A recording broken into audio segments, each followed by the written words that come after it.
There's a sickness in men, a desperate, gnawing need to be liked.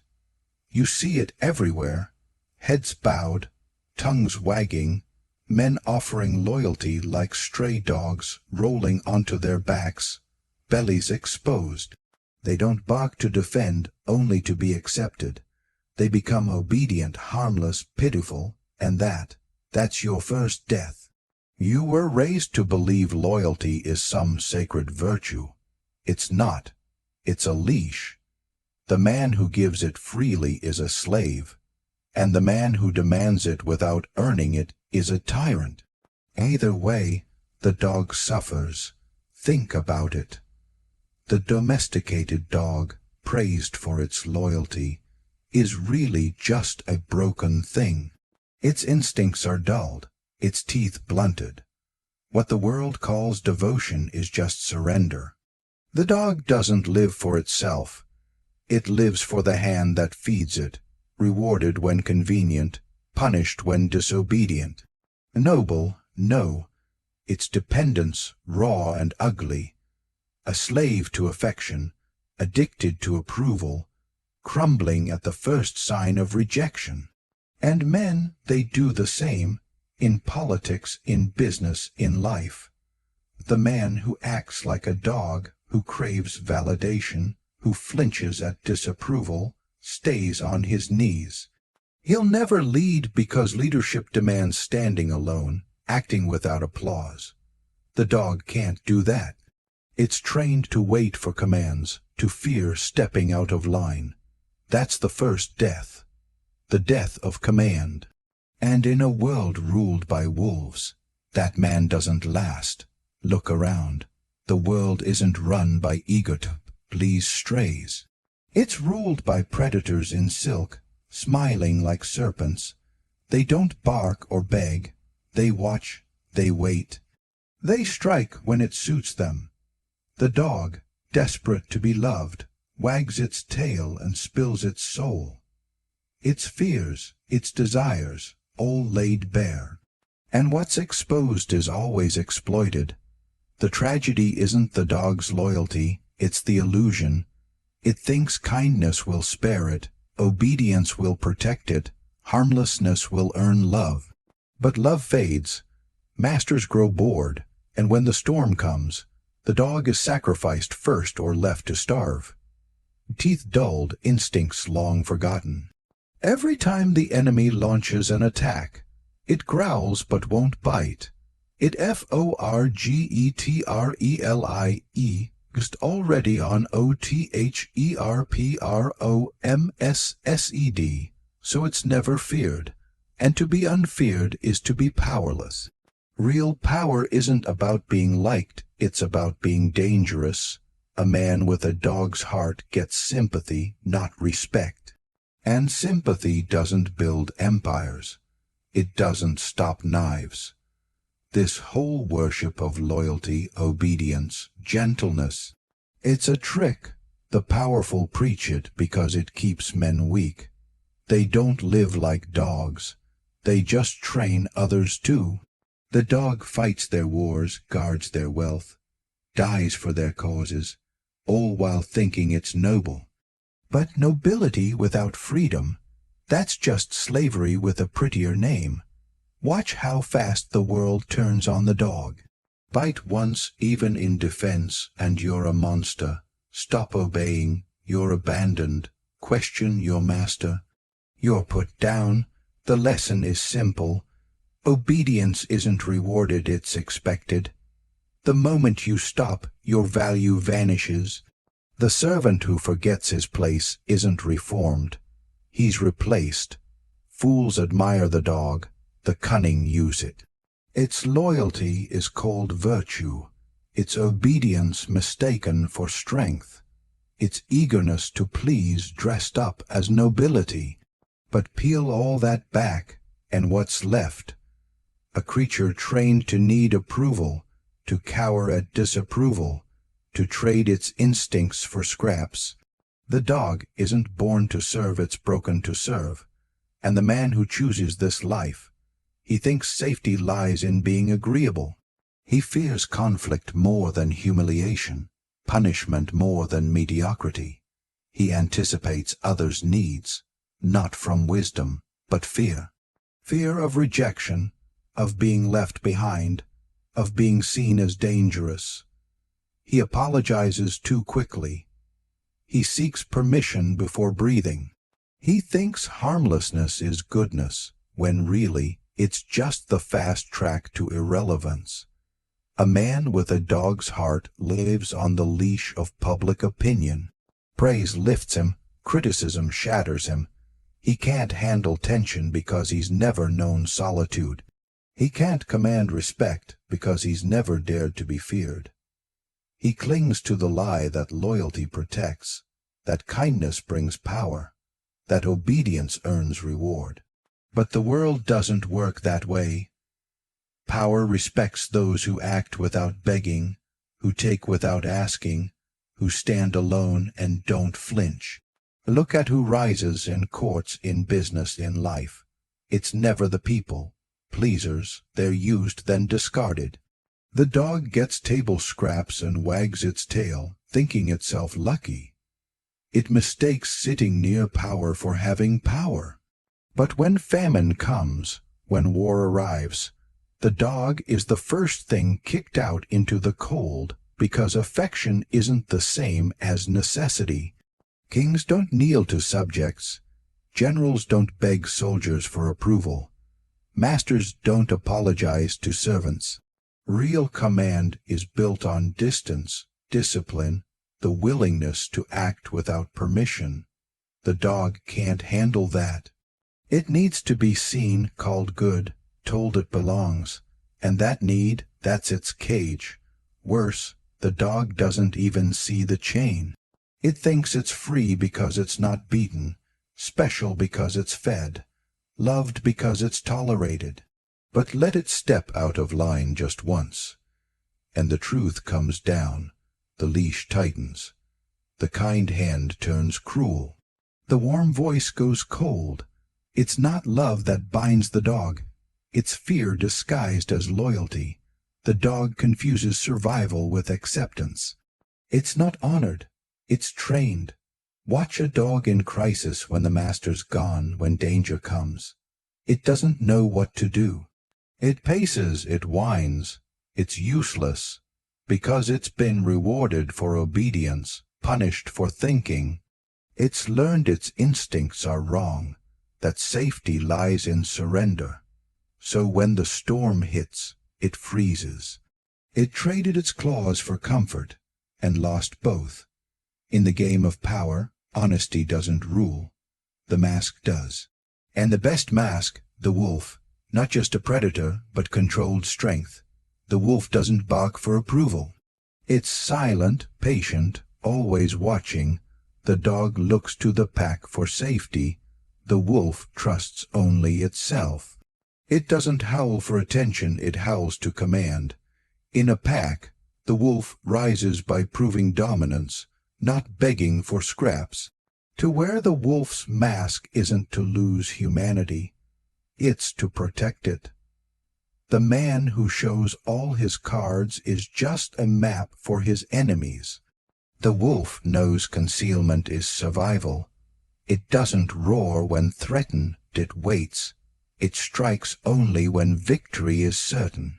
Power isn't just about strength, it's about timing. And timing is the wolf's gift. It doesn't lunge at every chance. It stalks the right one. While others chase bait, the wolf circles, spotting the trap before it's sprung. That's why it survives where others die, not by being stronger, but by being smarter. The wolf isn't cruel. Cruelty is for the desperate. The wolf kills from necessity, not pleasure. It wastes no energy on revenge. It knows fear is sharper than love, silence louder than pleading. Face a wolf and you feel it not in barks or threats, but in the quiet certainty of consequence. That's real power. The trick is duality. You can't always be the beast, but you must always be ready to become it. True strength is looking harmless while staying dangerous. Sheep sleep beside the dog, but they panic at the wolf's shadow.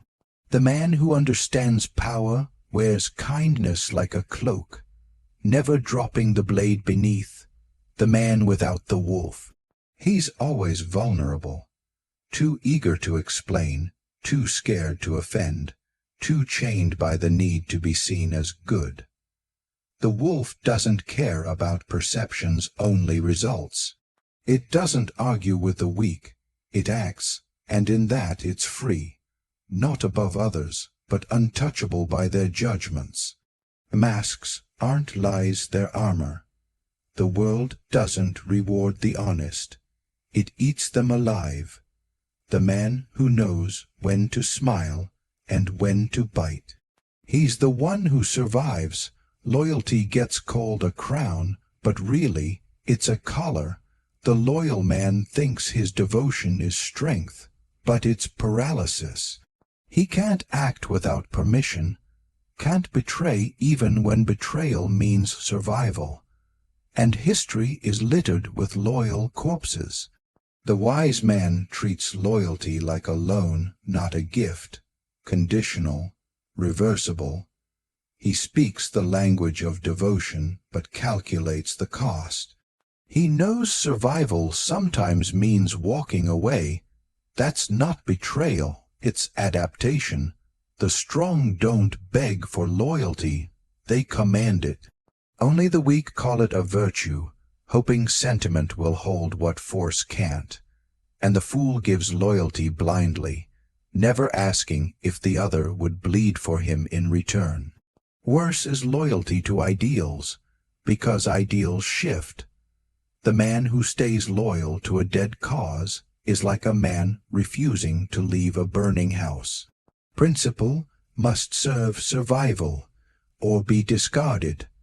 Those who rise to power, wealth, freedom aren't loyal to all.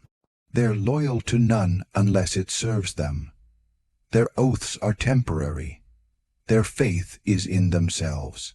They make alliances, not bonds. When the tide turns, they adjust. That's not dishonor.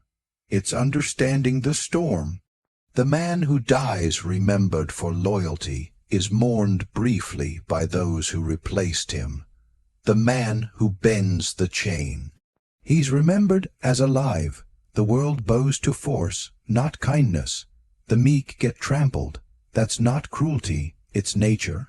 To be safe, you must seem dangerous, not loud, not reckless, just dangerous. Dogs bark because they're afraid. The wolf's silence is louder. When men see you won't flinch, won't beg, won't hesitate, they don't test you twice. The man who can't be feared can't be respected. Leaders aren't chosen for warmth, they're chosen for the ability to decide without trembling. The world is full of dead agreeable men, soft men who smiled too much and struck too little. Fear isn't a flaw, it's a tool. One act of controlled brutality is remembered longer than 100 kind gestures. Mercy from the strong is noble. From the weak, it's weakness. Predators don't negotiate with prey. They eat it. The man without fangs, who shrinks from conflict, who whines when threatened. He is the prey. Fairness is a fairy tale. The world doesn't care what you deserve, only what you can take and hold. To avoid being dominated, you must radiate the ability to dominate. Not boasting, just never yielding. Train your face to show no panic, your voice no desperation. Fangs aren't just weapons, they're symbols. The powerful act without permission. The one who can destroy but holds back, that's strength. The one who can't and begs, that's a victim. In politics, business, life. The man who can ruin reputations gets heard. The one who can walk away or burn it all sets the terms. Betray him once, and he'll make sure you never do it again. There's no honor in martyrdom if your enemies cheer your fall. Be steel wrapped in velvet, soft words, deadly acts. Walk into a room and let them fear crossing you. The whimper is forgotten. The fang is remembered. It's written in nature, in history. Those with teeth make the rules. Those without follow them. No man ever climbed to power by needing to be liked. That need is the first chain on the ambitious. It dulls instinct, softens resolve, hands your authority to the crowd. To rise, you need clarity, not popularity. Clarity means decisions that will be hated by many, respected by few. Hatred isn't failure, it's proof you matter. The hated man isn't in danger, the forgotten one is. Power creates enemies. That's not a flaw, it's the price. Pay it or stay weak. The weak crave affection, thinking it'll protect them.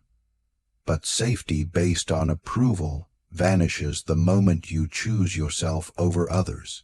The strong accept isolation. They don't fear hatred, they choose which hatreds are worth it. It's better to be feared than loved, because love is conditional. Fear lasts. To be willing to be hated is freedom.